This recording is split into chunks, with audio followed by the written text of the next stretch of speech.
मैं जो जेल में से आया हूँ, सबसे पहले तो मैं शुक्रिया अदा करता हूँ हमारे मुल्क के संविधान का, आइन का, कॉन्स्टिट्यूशन का, कि जिसकी वजह से मैं आज इलेक्शन लड़ने आया और यहाँ मुझे कस्टडी पैरोल मिली और आज मैं सब लोगों के बीच में हूँ, अपने परिवार के, अपने घर वालों के, ओखला की आवाम के बीच में हूँ।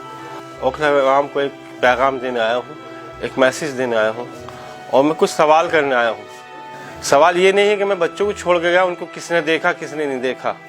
सवाल ये भी नहीं है कि मैं अपनी बूढ़ी माँ, बीमार माँ को छोड़ कर गया और आज वो किस पोजीशन में, ये मैं और मेरा दिल ही जानता है। सवाल ये भी नहीं है कि मैं अपने दोस्तों को छोड़ कर गया, मैं रिश्तेदार अहबाब को छोड़ कर गया। बहुत से दोस्त, बहुत से रिश्तेदार अहबाब मेरे बिछड़ गए हैं, इस दुनिया से रुखसत हो गए हैं, मुझे नहीं मालूम। सवाल ये भी नहीं है। सवाल सबसे बड़ा ये है कि आज अगर मैं जेल में हूँ, मुझे 5 साल हो गए हैं। 5 साल किस वजह से हुए कि मैंने NRC की लड़ाई लड़ी, और मैंने नहीं, पूरे जामिया नगर ने, पूरे हिंदुस्तान ने उस लड़ाई को लड़ा। कोई हम गलत नहीं लड़ रहे थे। हुकूमत से एक डिमांड थी हमारी कि जो आर्टिकल 14 का जो आपने उल्लंघन किया है उसको ये वापस लिया जाए। तो सवाल ये है कि अगर आज शिफाउर रहमान को आप हराएंगे तो हिंदुस्तान में आप एक मैसेज देंगे कि शिफाउर रहमान नहीं हारा, कि बल्कि एक कौम का लीडर हारा है, और वो लीडर जो आपकी कल को आवाज़ बनता और आने वाले जो नस्लें, आने वाले नौजवान जो शिफाउर रहमान बनना चाहते हैं, वो आपने उनको रोका है। अगर आज मेरे हक में कोई बेहतर फैसला करेंगे आप, तो कल को एक शिफाउर रहमान नहीं 10 शिफाउर रहमान खड़े होंगे आपकी लड़ाई लड़ने, आपके हक की लड़ाई लड़ने के लिए। अगर आज एक शिफाउर रहमान को नज़रअंदाज किया तो कल को 10 शिफाउर रहमान बहुत पीछे हट जाएंगे। हर आदमी चाहता है कि मतलब कौम मिल्लत की हो या हक की लड़ाई लड़े, लेकिन वो ये चाहता है कि मेरे बगल का पड़ोसी लड़ ले, मैं खुद न लड़ूं, जाके मेरा पड़ोसी लड़ ले। तो सवाल ये है कि अपनी लड़ाई तो खुद ही लड़नी पड़ेगी, और जब खुद सोचेंगे हमें खुद लड़नी है, तभी हम आगे बढ़ सकते हैं। इससे आगे हम नहीं बढ़ सकते। ये लड़ाई, जो भी लड़ाई है, हमें खुद लड़नी पड़ेगी। हमें अपने हक की लड़ाई, अपने वजूद की लड़ाई, अपने सेल्फ रेस्पेक्ट की लड़ाई, अपने डिग्निटी की लड़ाई हमें खुद लड़नी होगी, कोई दूसरा आके नहीं लड़ेगा।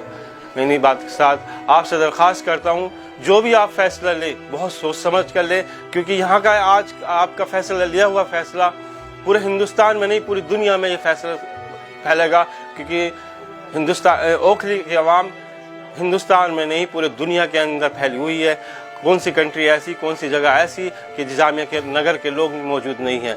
और ख़ास तौर से जिस इदारे से मैं ताल्लुक़ रखता हूँ, मेरा ताल्लुक़ ऐसे इदारे से है जो तहरीक की बुनियाद पर कायम हुआ। वो तहरीक जिस तहरीक में शेखुल हिंद मौलाना महमूदुल हसन को ताइफ से गिरफ्तार करके माल्टा जेल में 4 साल डाला गया।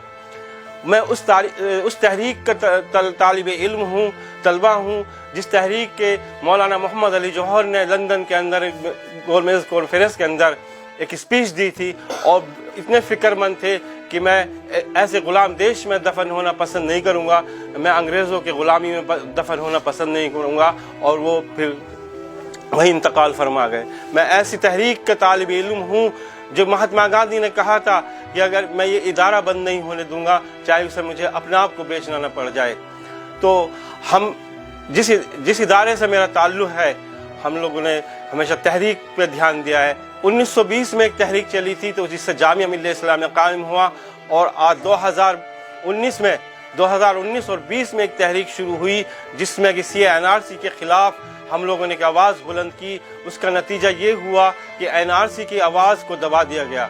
जो NRC की जो गवर्नमेंट की पॉलिसी थी, उसको खामोश, वक्ती तौर के लिए भी खामोश कर दिया गया, आगे नहीं आने दिया। तो सवाल ये है कि आज आप ये चाहते हैं कि अगर NRC अगर आ जाता तो हमारी कौम को, मिल्लत के 2 हिस्सों में बांट दिया जाता। एक वो हिस्सा जो हमारे सारे पेपर जिसके पास मौजूद हैं, और वो एक तरफ हो जाता, और एक वो लोग जिनके पास पेपर अधूरे पेपर होंगे, और वो कोर्ट के कचहरी के चक्कर हमेशा काटते रहेंगे, काटते कब्र तक पहुंच जाएंगे, और वो साबित नहीं कर पाएंगे कि मैं हिंदुस्तानी हूं या पाकिस्तानी हूं या बांग्लादेशी हूं, ये साबित नहीं कर पाएंगे। तो सवाल ये है कि आप किसको जिताना चाहते हैं।